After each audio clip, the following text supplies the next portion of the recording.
Run it. Thank you guys for coming out. Oh yeah, What do y'all want to get into? man. I'm here for the fun with Dylan. Yeah, I You want to know? talk about. Like I think it's cool we have a trainer, a gym owner, and a gym equipment guy. I think that's like Yeah. a neat angle we can kind of attack on. And I've been thinking about. Vince and I were talking about, you know, the consumer, like the average gym goer nowadays, and I kind of want to riff on that. Like from your perspective, what's been like moving into 2026 the biggest thing you're focusing on as far as like new members? Like, what do you want your gym to be? I think it's crazy because a lot of guys that come in the gym, they're just as wet behind the ears as the women that I see. I mean, they think they have to have this to make this work. Do you have this machine to make this work, to make this part of the legs grow? And it's being 44 years old, for me, is like, you don't need none of that to make that happen. And I think that people go, I mean, it's just different now. You know, like I could, like, all your stuff right now is not organized, but I can make a workout right now, just making it work. But the average person come in, they're really just they're looking for something new and exciting, especially the guys that are under 35. They're looking for something that's a new piece of equipment. They're looking for not really. I don't think that they're looking for the results as much as they used to. You know, they're people. It gets on people's nerves about recording. That doesn't get on my nerves. What gets on my nerves is people just not having a plan. They'll walk in there. They just grab machines and just they don't even respect that machine. Like, why that How machine? would you say that you've seen that evolve over the years? I mean, you've been doing this for what, 15 years? I've owned my own gym for 16 years now. The gym side I've only owned for 4 years, and of course it's a lot different because doing boot camp style and the class style that I did for 12 years, that was easier, And honestly, everybody told me don't go the other way, but me getting back into the the physique world and wanting to be better, and as I hit the 40-year-olds, and then that building was in my same thing. I mean, that gym was in my same building, and it was like, why not? I knew it'd be harder because there is more divas than you think, because the people that should never be slamming weight, they don't even got enough weight.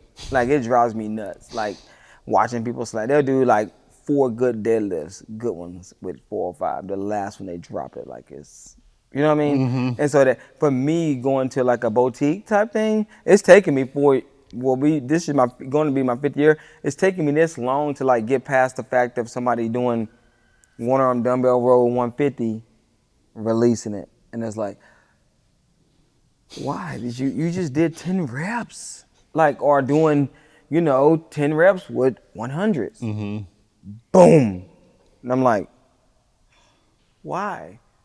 Because if that breaks, it's on you. But it's taking me some time to get back used to those people, those guys, but it's fearful for most people now too. It's crazy how intimidated. I've trained guys that are here lately that are in their 50s, hadn't worked out since their 20s, and they're just as intimidated as the women.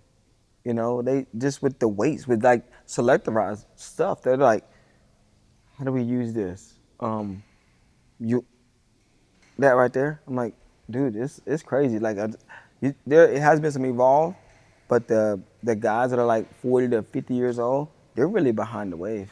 So regardless of us being in the era of like infinite, unlimited information, your new members or prospects that are coming into the club, Vincent, you could probably hit on this, are less educated than ever and like looking for guidance, a path, or I guess what what are the biggest differences, Vincent, you're seeing in people now who are getting started in fitness? Because we're all, kind of around new people, intermediate, advanced, all the time. But I'm really interested, myself being in business and gym equipment, always kind of wanting to, see what does, 26 look like, 27, 28, kind of looking out into the horizon. How is the new gym member evolving? What are the things that they're looking for? And how do you implement that into your work and kind of anticipate what is to come?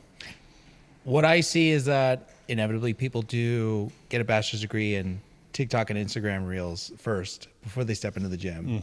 Yeah. And they think they know what works before they know what works. And inevitably they think the results come from a box. Like they come from this rep range and this many sets and this is my rest period and I'm going to do these machines in this order every day.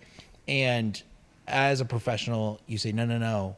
We have to break the box a little bit to get you outside of your comfort zone, to teach you the fundamentals, to get you getting the results that you actually want.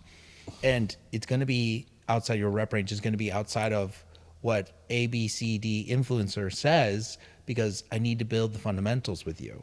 And when you do that, it's an eye-opening. And I think about one person in particular who came to me, incredibly intelligent individual who said, oh no, I do rep ranges of 4 to 8. I do this many sets. I do this, unless it's progressive overload, I'm not doing it. There's more than one way to progressively overload. And they've seen the best results of their entire life. Now that I go, okay, we're going to break outside of this mold right now. We're going to do this exercise and it's going to be basic, but we're going to do this. We're going to make this with the most efficiency possible. So if I can do something with less weight and make it harder, it's more effective. The less risk of injury I have on you, the better my job the better job that I'm doing. So essentially, I want to make something challenging enough that you can succeed, to build that confidence in the client, but also I want to make it safe.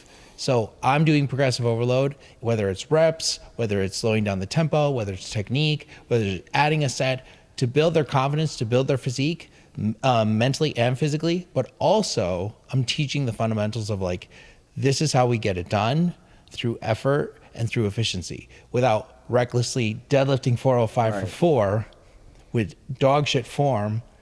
And now you have perfect technique, doing sets of 12 to 15. Your entire body hurts. You need at least 3 minutes rest between sets to do another set.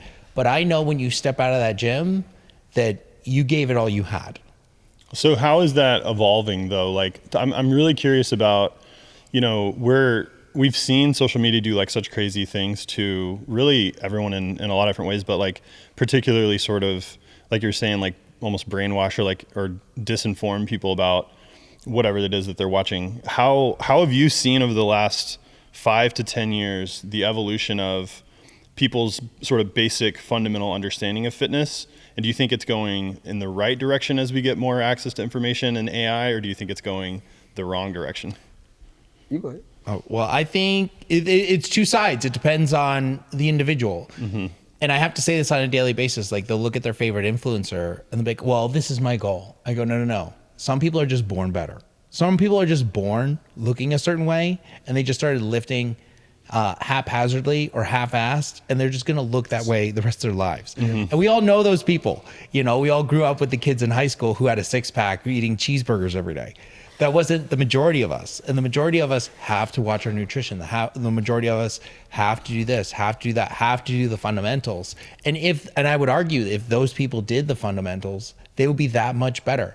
But that's not the cards we were dealt. Because if you were dealt those cards, you wouldn't be hiring me in the first place. Right. So with that being said, it's take what that person's strong with, what that person's really good at, and then do the education process to where like, hey, I know you're watching A, B, C, and D, but I'm going to ask you to trust me as a professional because I have 15 to 20 years in the space. And I can get you there if you trust me.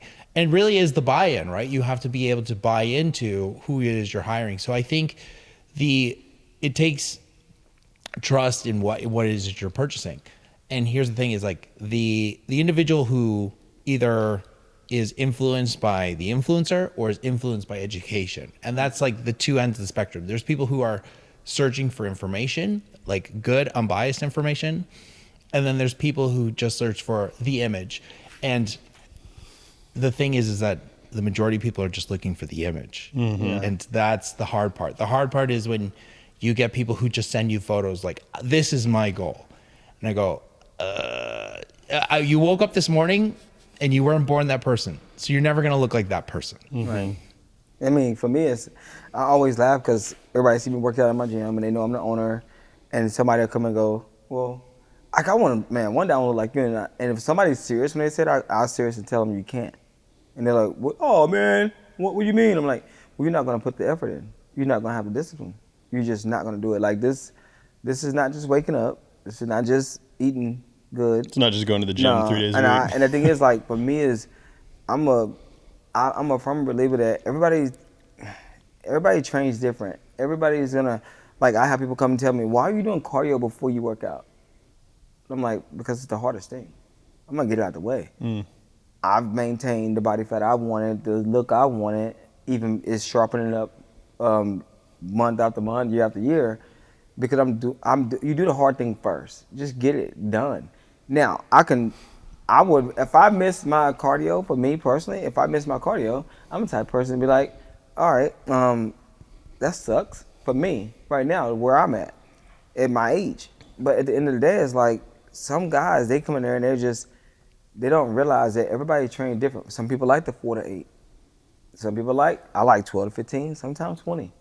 But for the most part, I think that people forget that it's what works for you. Once you find something that works, it's kind of like a football play, right? Like if you find a football play but if you find a football play that's not working, don't be stubborn neither. You know, like you can't just get stuck on, this way. Like people are stuck on just back squats still. They gotta do back bad, this is bad, but they think they gotta do it. I'm like, dude, you got a pendulum, you got a hack, you got another type of hack, you got all these leg press. You got all these superstars telling you that they haven't done back squat in how long? But then all of a sudden you go and you think you have to do that, and you don't. And to maintain bigger legs, bigger glutes, you don't. You think you gotta have a glute machine to do hip thrusters. You don't. I think that people they have a tendency to just try to find and search for excuses to not do certain things. Even though they're making the effort to come into the gym, even though they want to change, you're saying that, because where I'm kind of the most stuck on is, it seems like, out of any 10 given people that start a gym membership, 8 of them probably won't come after the first 3 weeks. No. One of them will probably get a trainer and then quit after 3 months. I think everybody need to do a better job of progress. I talked to my staff about that yesterday, because I said, if you just come to work, you come to work. And you don't know what you made, what sales you had, or how many cooler drinks you sold, or waters you sold, or whatever. If you don't track your progress, I got a kid that I wrote a program for here recently, and he basically I make him take a before and after picture, or before picture. And so every 2 weeks, I say, send me a picture. So that way he can know. He's only 16 years old, but he did it. And you would think, because he haven't gained or lost yet, but his face has already changed in 2 weeks. His face is not the brown, the teenager, but his face is getting leaner. And I'm like, yes. I said, can you see your face? And he was like, yeah, I could tell, man. Even when he was walking, he had a little bit more bounce to himself, just from the confidence that's building. I could see that. I don't even train him one-on-one. I build the program, he trains and does it. He has to send me every day, done. But I think that the main thing in America, that's why so many coaches, online coaches, make it. They're killing it right now, right?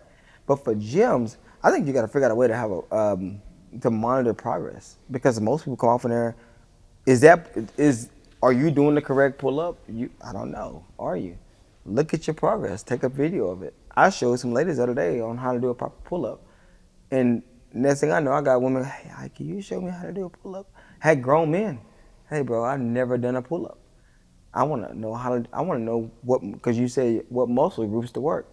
I think the biggest thing is, man, just, you hear it on all the gurus, especially the ones that make more money than me. Like Tony Robbins, I don't even talk about progress.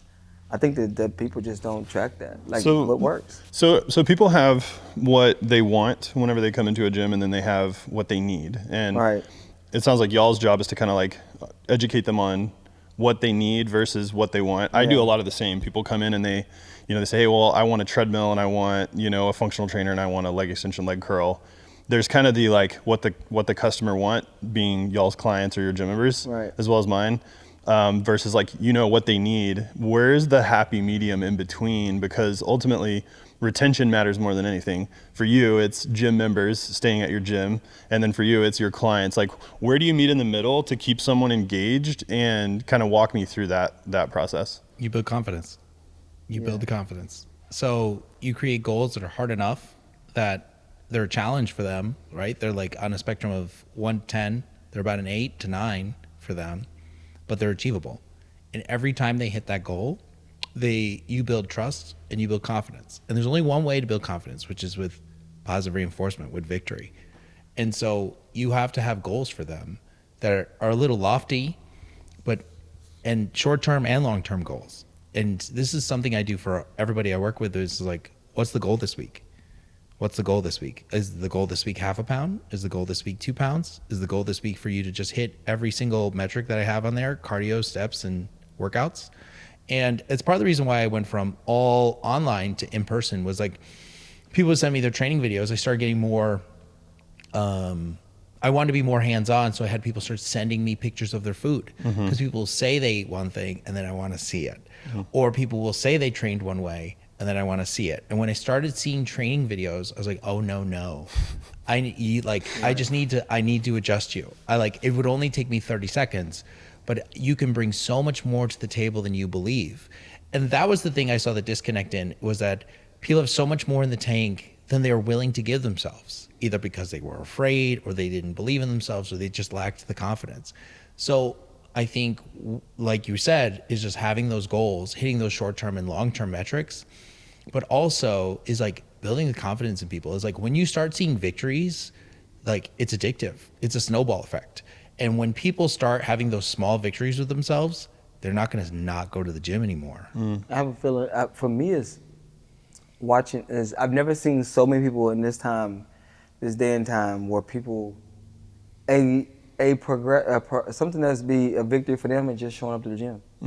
Like, it's more than you ever imagine, compared to pre-pandemic, for sure. Like, where it was like tracking your food, tracking your workout, all this stuff like that. But people actually, I've seen it in person, where people literally say, I made it to the gym twice this week, bro. I made it today, and that's enough. Like 3 times this week, and they're like, be happy. I mean, it's part of your life, Like, but these are like, it's like people that know they need to go, like, to make themselves feel better. There's a lot of people like that, And for me, it's just really hard. I mean, I'm a trainer still, but I'm a gym owner a lot more than training right now. Because at the end of the day, like, I'm walking around giving people high fives, every day. What's up? How you doing? We build our gym off of community. And for me to see so many people in the community that I've seen now here recently, I mean, people don't even got a chance to see how awesome these leg extensions you have here, because they're too busy thinking that they're skinny because they got some kind of shot. And it's a hard, tough subject, because some people don't even realize how much muscle they need to keep putting on, and people are still afraid. You think they get past it, because the women on Instagram, the influencers, are building glutes by adding carbs, which are completely opposite of what people used to have back in the days. Back in the days with boot camps and stuff like that, they were so afraid of that. Now they're eating carbs. Now they're doing Bulgarian split squats with 80-pound dumbbells, right? But then you have this other side, a whole nother other side, that is like, I just want to be skinny. But for me, it's a bigger competition now. It seems kind of like, I'm interested to hear from the perspective of a gym owner. Obviously, you have interests being them staying at your gym. You have all these kind of different goals for different people. They want to lose weight. They want to put on muscle and look like the influencer. They want to do whatever it is. What's the consistent kind of theme, keeping in mind you wanting to retain your members, you want them to keep coming back? What's like the most common thread across all of it that you try to inject every day to keep everyone giving the gym money? It's been difficult the past 3 years, because everything's changed so much, because people literally, with big box gyms like a Crunch Fitness, Planet Fitness,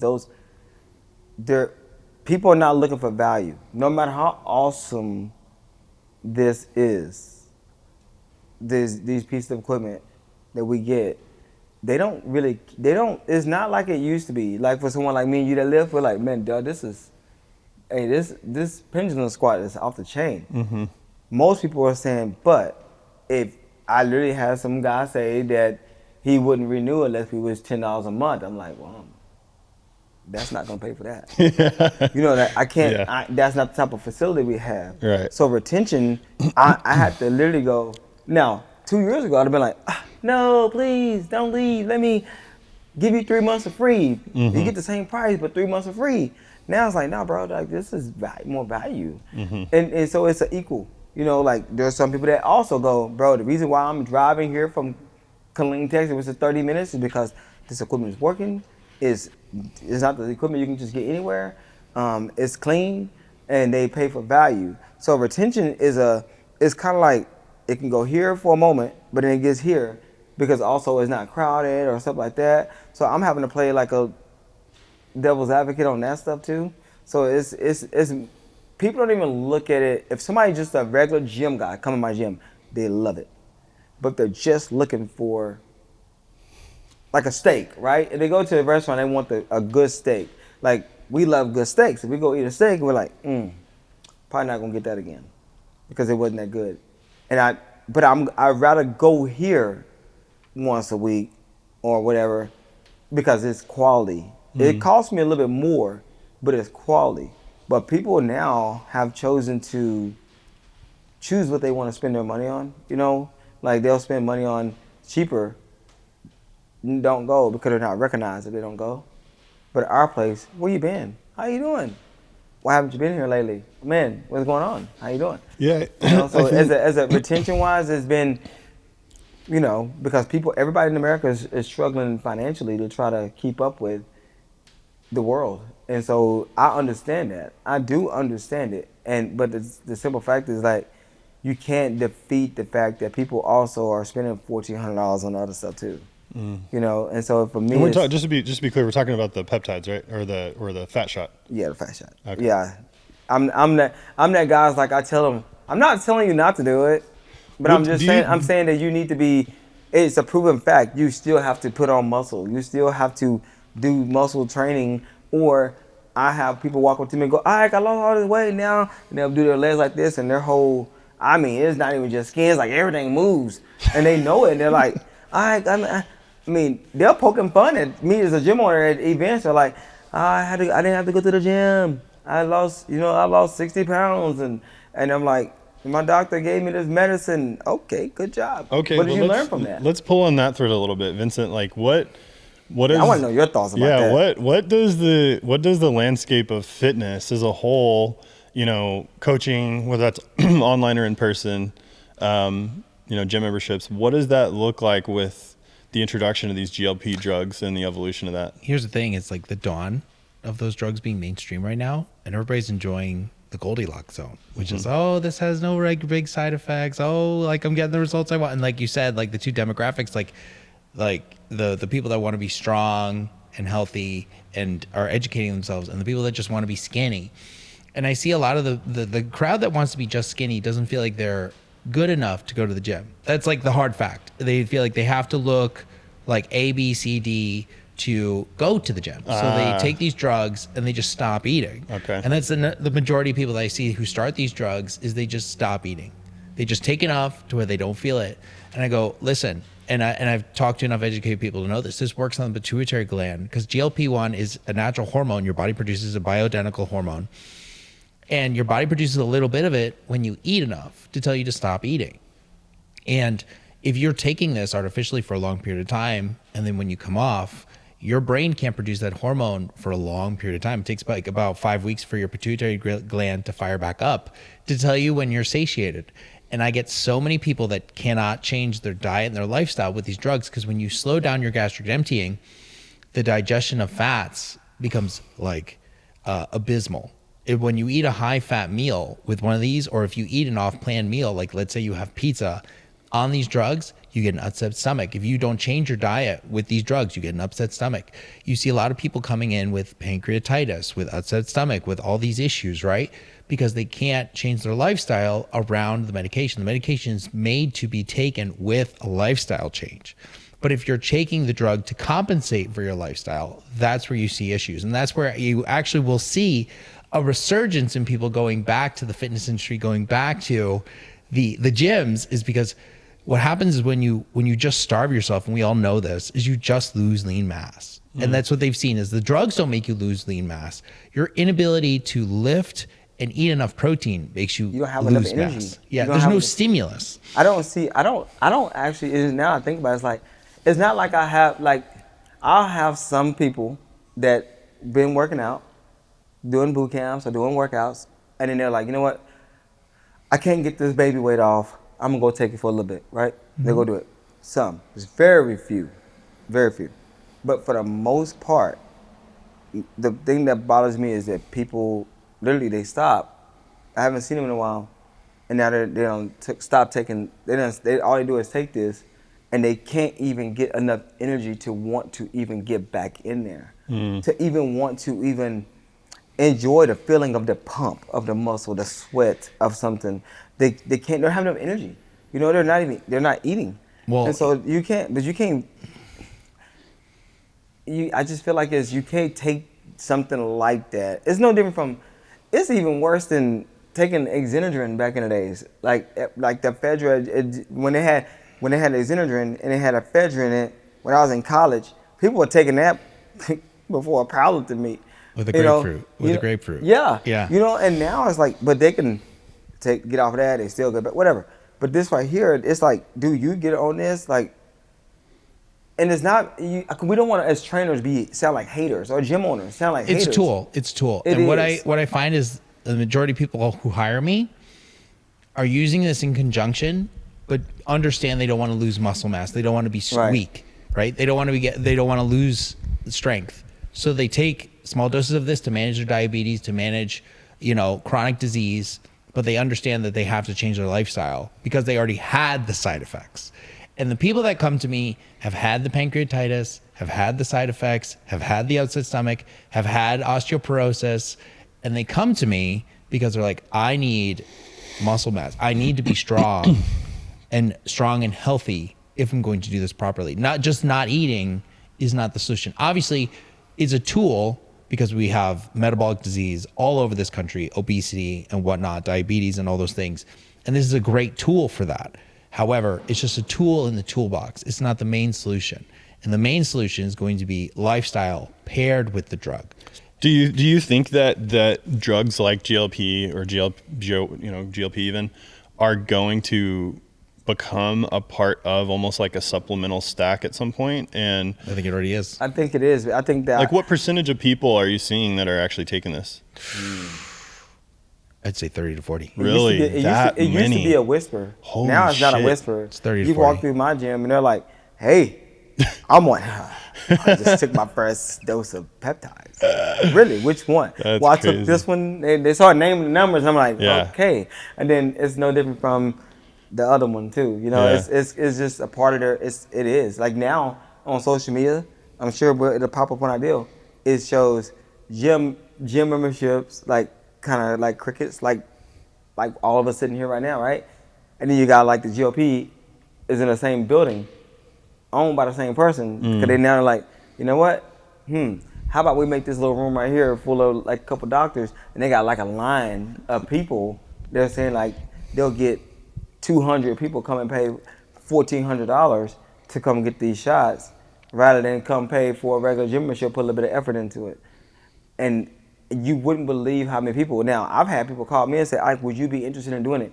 And selling the peptides. yeah, like it's like I have so much space, so like, why don't you bring in a doctor and do this? I'm like, man, if you really can't believe into something, it's kind of like having cigarettes, like selling cigarettes and cigars. Like I don't do that. So you're like, the truest. You're the through and through. Today, I mean, I gotta be. I want to be. You know what I'm saying? Like, I don't want to be that guy to be like, man, but the money is good. And it's like you become a hypocrite. How do you look at your kids and know that you're doing something you don't really believe in? Is there a world where, though, peptides kind of take the place of supplements? Because supplements, and as my background was in supplements, supplements are complementary, almost like you go to the gym, you train, and then on your way out, you get the protein shake. That's like, what it's supposed to be. Yeah, like it's supposed to be where you get your protein, you get your fat burner, so you can go and get some a little more energy, so you can run or do a little more cardio, whatever, vice versa, or your creatine, right? This, like, people that do these things, they don't talk about none of those things. They don't talk about taking creatine, taking protein. They don't crave it, you know, like they don't have that craving for it. And I mean, before, like, at least when people do the word steroids, right? When people do stuff like that, growth hormones, which everybody say, oh my God, he's on growth hormone, he's on steroids. But at least these people keep working. Yeah, well, steroids have been around for what? They've been around 75 for years or but something? at least Yeah. I've never Longer done than it. that. Yeah, I've never done it, but at least they keep working. Testosterone shots, right? Guys aggressive, whatever, but he's still working. He's still. But there's plenty of guys, though, that take steroids and don't go to the gym as well, right? Like, they quit going to the gym. I can not near as the numbers are completely lopsided. Like, I mean, people that want to do steroids, they want to. Yeah, They're I like think guys who supplement with endogenous hormones, they have so much energy that they're like, well, yeah, I'm gonna get fucking jacked. Yeah. You know, and they're the bench press jockeys. You know, they're the guys that like go to the gym and maybe just don't know what they're doing, but at least they're like, you know, figuring it out. And you know, sometimes it takes a helping hand to be like, hey, like you could get so many more results with so much less injury and save yourself the headache that we've spent 2 decades with, you know, figuring training out. Just come with us for an hour twice a week. They'll risk it all. They'll tear pecs and everything to keep that pump going. You know, the results is like you see. Like, I'll literally see a guy come to the gym and be like, man, I'm starting my cycle this week, bro. I'm ready to go. You ain't never heard nobody say, man, I just got my Ozempic shot and I'm about to kill it. No, ain't nobody said that. They say, I'm gonna watch this weight fall off, right? And so it's just a difference. At least these guys still work for it, but people talk like it's worse. You know, it is. I mean, it could be if they're done wrong. I think all things could be done wrong. What I see is just so much anxiety because they haven't dealt with food noise in so long, and they haven't dealt with, you know, dealing with themselves, to be honest with you, because food is a distraction, right? And a lot of people use food as a coping mechanism. And so, you know, when you get people who binge eat or use food as a coping mechanism and they're taking GLP-1s, they're avoiding dealing with the thing, right? And yes, it's good for metabolic disease. It's good for obesity. It's good for diabetes. It's a tool.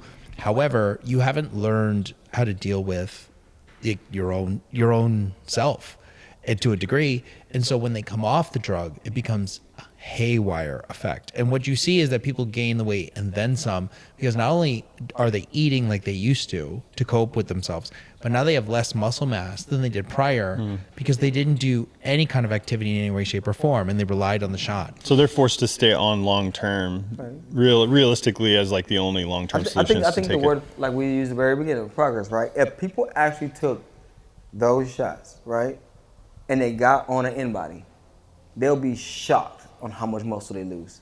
Like, it's unreal amount of. A couple doctors I've talked to here recently said you can lose up to, even more, but 40% of your muscle. You might lose a lot of body fat or a lot of weight and some fat, but more. It eats everything, even your bone.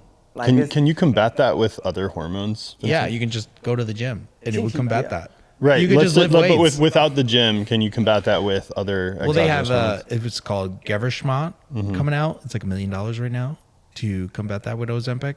But then you're just taking a drug to combat the other drug.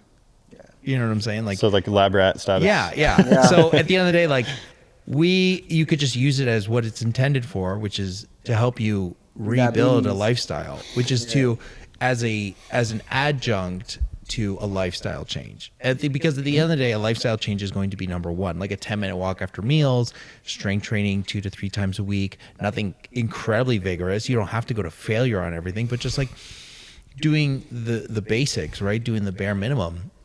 So that way you actually prevent osteoporosis, you prevent muscle breakdown, you have more longevity, and you have more structural integrity, because actually the greatest indicator for a long life is going to be your leg strength at the end of the day. And when you display that onto people, especially like people who really are heavy in the Ozempic camp, they lose muscle, but they see the scale weight drop, and you don't know when you wake up in the morning whether you've lost muscle or body fat. All you see is the scale drop, and that's what they're addicted to, is that progress. Yeah. The scale is dropping, so I'm getting smaller. And all those things on the in body, they see that the weight drop. They don't realize that Muscle the drop. muscle drop too. Exactly. At a faster and ratio. So what happens is you actually downregulate. We all know muscle is going to be a metabolically expensive tissue.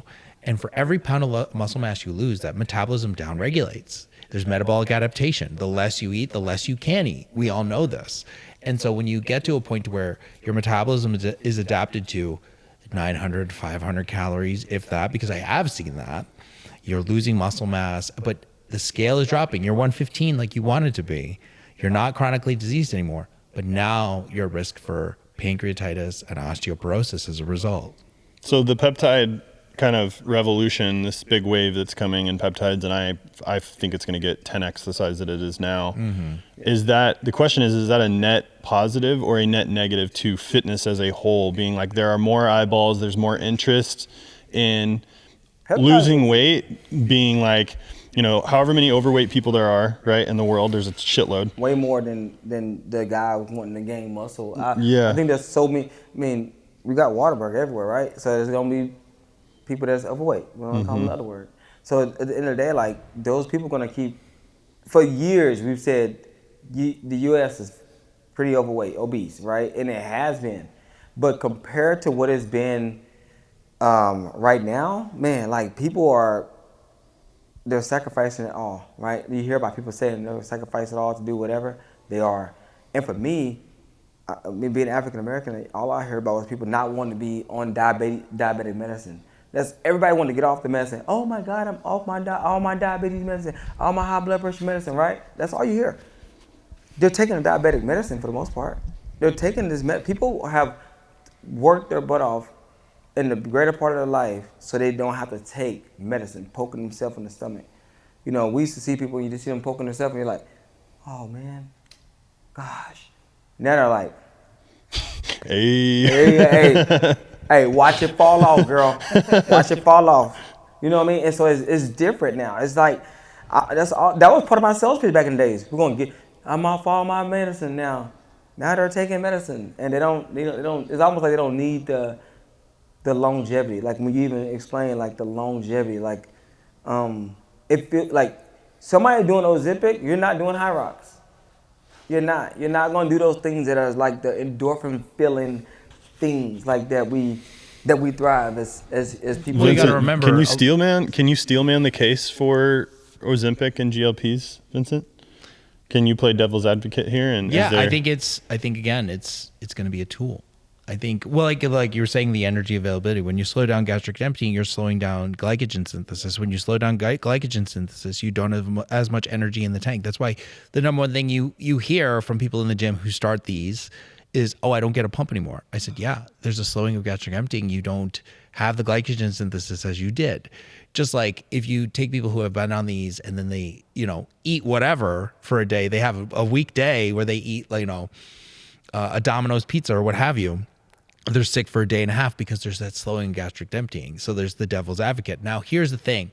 If you take someone, because sexy is strong, right? Strong is sexy. And that's definitely apparent on Instagram and TikTok and all these things that people are being exposed to, right? Like you said, the girls that are Bulgarian split squatting the 80-pound dumbbells, that's awesome. And everyone cheers that on.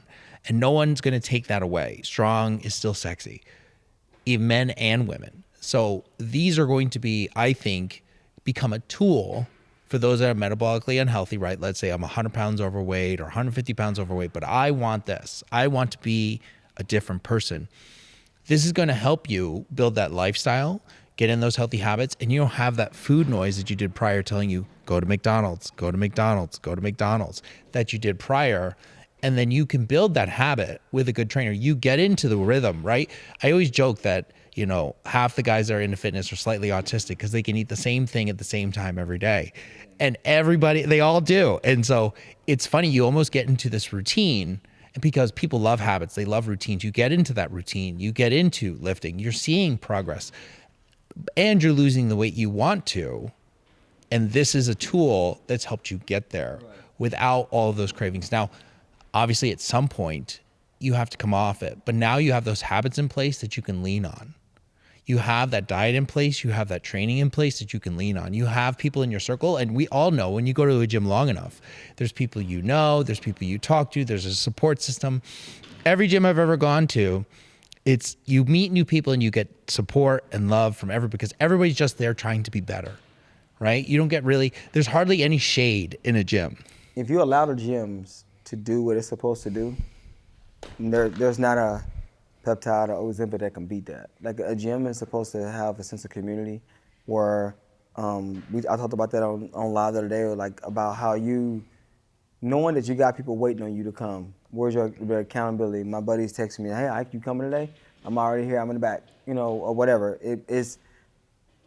I work out a lot by myself, but there's nothing better than working out around your people and being around your people. You can't build that. You can't build that doing stuff alone. I was gonna post something today about would you rather work out alone or would you rather work out with people? And I think that working out with people, man, sometimes we all want to be loners, but man, doing something together, doing that lifestyle together, going on, like for me and my wife, for me being married, it's like we got these two girls and it's knowing that we can do it together, that we can start changing our eating together, that we can, you know, go out with friends and they be like, oh, y'all not drinking tonight? Well, we don't drink during the week, you know, like doing things together. Like it can be, you could either be A on this side or the people who just don't give a crap.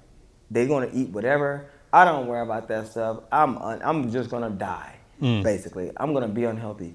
Or the sexiest thing that me and my wife have ever done was when we went to Jamaica. It wasn't about us being in the bedroom, right? It was about the fact that we worked out together. We was there for like 5 days, and at first when we went there, me and my buddy, we're like, we're gonna kill it the whole time. It's an outdoor gym, and when my wife was like, I'm gonna come. First day, boom. Second day, boom. Third day, boom. Those are the sexiest days. We had our second baby after that, right? So at the end of the day, it's like, but it wasn't about nothing else but the fact that the pureness that she was wanting to be the lifestyle change. Like she was fitness. We was in Jamaica being fitness. You know, everybody there in Jamaica, they were beautiful people. But to me, that should be the new thing, not who is just getting skinny. Me and my buddy, we talked about sometimes it's not even about like who is a sexy woman or a sexy man. It's not the one who is like the biggest. It's the one who puts forth effort. Like sometimes you might see like, man, why is he with that lady? Because she's trying. Because she has a lifestyle to do this. She comes and ride the bike, spin bikes. She comes and do the weightlifting. Maybe she is 5'5", 160. She's not a bodybuilder. She can't dumbbell leg press too much or Bulgarian split squats, but nothing but 20s, not 80s. But she's in there. She's grinding. To me, that's a sexy person. To me, that's a person who is that you want to, that might not cheat on you because they're going to come and put in their effort and put that work in. But someone who's just like you're trying to cheat, like you're doing the you're doing the cheating death. You're trying to be like on freaking Final Destination. You're trying to cheat. You're trying to cheat it. You're like, I'm gonna take this. I'm gonna take this. No different from pills. You know, like whatever it may be. But everybody, instead of just putting forth some effort, I mean, that to me is, you know, somebody saying, I'll be home in a little bit, I'm gonna make sure I get this workout in. That to me is a difference. But some people they'd rather say, I don't have time for that. I don't have time for lifestyle. I'm gonna keep doing the other stuff that doesn't really matter for that. And they'll keep doing that. They'll just keep doing the stuff that saves their time, which is that. And like I said, again, that's why I don't disrespect the people that do steroids as much. Is it unhealthy for the people because some people never cycle off, right? But at least they're coming in, they're grinding, they're coming in, they're tearing muscle, they're working. But the people that just say, I'm not doing this thing, not because it makes me tired, not because it makes me sore. It's because I choose to put it on the back, put my life on the. To me, I look at it like you're putting your life on the back burner, because when that peptide, or really not the peptide, the Ozempic and the semaglutide they run its course, and whoever's that president or whoever doing the medical stuff goes, that is gone. They're gonna go, oh shoot, I gotta go do this. I gotta really get back to doing what I was doing in 2015. And you're already seeing this. They're already putting more parameters on getting it. Right now, you can just get it from a virtual doctor. It doesn't matter. Now there's a pre-screening, and it's going to be implemented pretty soon, where you have to be obese, you have to have diabetes, you have to have a core morbidity, or just get it on the black market. So right? here, I wanna bring it back to community and like fitness as a whole. You know, where we're sitting today in 2026 with the, you know, resurgence of these hormones, we have AI. You can literally go on the AI and you can ask it how to lose weight, and it will send you a link to buy the peptide. Like ultimately, the modern fitness is fucking insane, but it seems like it's really stronger now more than ever. You know, Vincent and I were talking about before, community is more important to people now as we're kind of moving towards this world where we're constantly behind a screen. You know, we're constantly talking to computers that are giving us answers. How does that persist? And kind of talk to me about community and the importance of that, Vincent, because for everyone watching, Vincent has been my diet coach for what, like, I don't know, the 18 weeks now? Has it been that long? Yeah, it's been 6 months. 6 months. And, you know, in that That's time, why you look like this. yeah, Yeah. we've lost, like, you know, the whole goal was, he said, what outcome do you want to get to? And I was like, what did I say? I want to get like as big as I've ever been, or whatever, Yeah. best shape of my life. In the healthiest way possible, right? And he was like, cool, now we have to lose 40 pounds. And I was like, sick.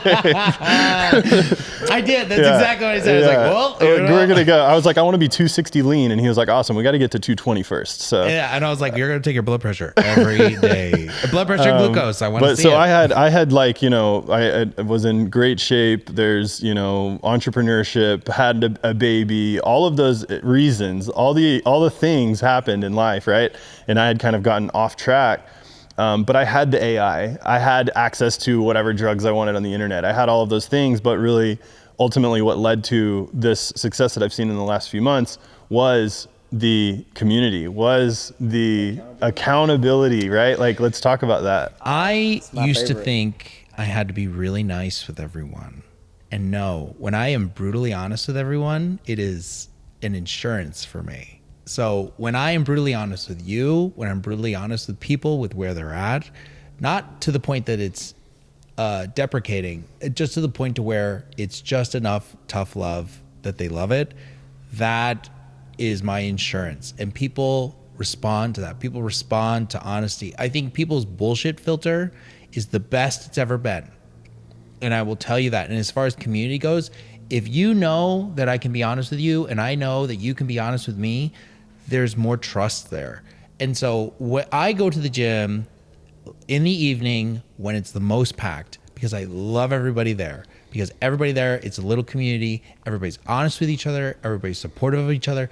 But if I need to hear something honest, I actually just got it yesterday. Hey man, this is the thing you do that's all fucked up. I'm like, 10-4. Thank you very much. I needed to hear that. And so I think people really want, like, in a world where everybody's so, like you said, so secluded, so isolated, so pulled away from people, human beings are social creatures. But that happened since the pandemic. Yeah. Because you remember how booming was Peloton bike. You know, they were booming. Peloton bought Precor. Oh yeah. And now See? you can buy them for like $200 on Facebook. You know what I mean? And so it was so big and booming because everybody was like, I'm gonna work out at home, I ain't going nowhere. You know, when people were calling you during the pandemic, like, I need dumbbells, we ain't got no more dumbbells. And you know, and so it's like people got used to like being home in the home gym. They were used to, then they realized like, I'm really not using this. Let me go back and try to resell this stuff, right? And but the thing is in the gym, like that, if I can remember 2000 and say 12 to about 2000 and maybe 18. Dude, my gym was so packed for no reason. Like, I only had just the boot camp side then. Man, I had 80 people in a boot camp for no reason. People coming together from work, from Esseco Bank, from this bank, all these groups of people. I didn't have to go searching. I grew my business from thrifty nickel. People, girl, you going to that dude's boot camp in the parking lot? Oh, girl, I'm going too. People were wanting to be. Now it's like you getting in shape. I'm not gonna tell her what I'm doing. Though I'm about to get in shape. They're like nope. They're still shy about their Ozempic. Like, yeah, everybody should be doing Ozempic, and everybody that one person sitting over like this, like they don't even know I already got that stuff. But it's the same way in fitness. Like right now, it's crazy that people when they come to the gym, they're doing it. They're kind of like it's like they're what's the word for it? Like strangers to people. Like when they're in the gym, they're not like they're Very still getting used to. standoffish. Yeah, still getting used to like, what's up, bro? Like, why is he looking at me like that? Like It's a different environment. Like they're just now I'm getting used to it from New They're just York. now getting they're just now getting used to. Hey, you mind if you give me a spot? Because back then that was a thing. Now it's like, hey, bro, will you give me a spot? Oh yeah, sure. And they're like, oh, okay, thanks. Or they'll drop 400 pounds on their chest because they was too, intimidated, even this big swole guy, to ask these people because they didn't think there was a sense of community where people can actually do that.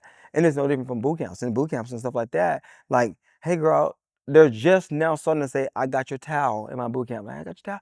Hey, I got your spot right here. That stuff, man, I'm telling you, 2018, I was with Alex Hormozy with Gym Launch, and we was having 5 a.m. people. We have 50 people in boot camp. 6 a.m. class, we have 25. 7:30, have another 50 people.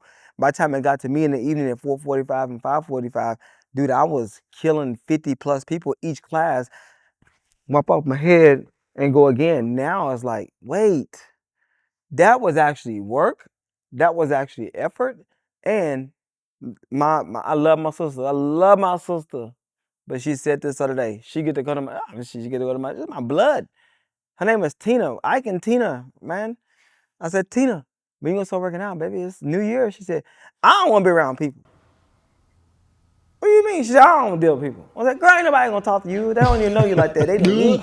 You know what I'm saying? Like, don't. Everybody thinks like it's like don't gas yourself up like that. Like everybody. I tell gonna come people talk to that you. all the time. Is like, no one gives a shit about you, Nope. man. There's so way more. I didn't want to be rude to her. People are way more focused on themselves than you. Like people are so worried about like what they do or how they are at the gym. Like no one's gonna give a shit. But what if I they? promise. But I'm saying, but what if they do? But what if they do give a shit? That's okay. What if they say, hey, bro, your quads are off the chain, man? You kill. Hey, I wish I could pull off that hairstyle.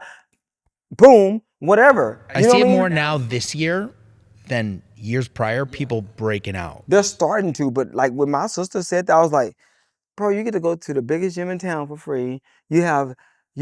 She thinks that people are like, no disrespect to my sister, but nobody knows her that well. Where they'll be like, that's Ike Shaw's sister, Tina. Yeah. Hey, Tina, how you doing, girl? What you doing? The only person to be like 3 people that would stop her, but she threw an excuse to me so fast. I'm like, if my own sister can do that, she can come in there and be. My nieces actually heard me talking to my sister, so the next day, my nieces walked in like, "Hey, Uncle Ike." I was like, "Yeah, where's your mom?" They're like, "She's still making excuses." But at the end of the day, but she's not the only one. It's America.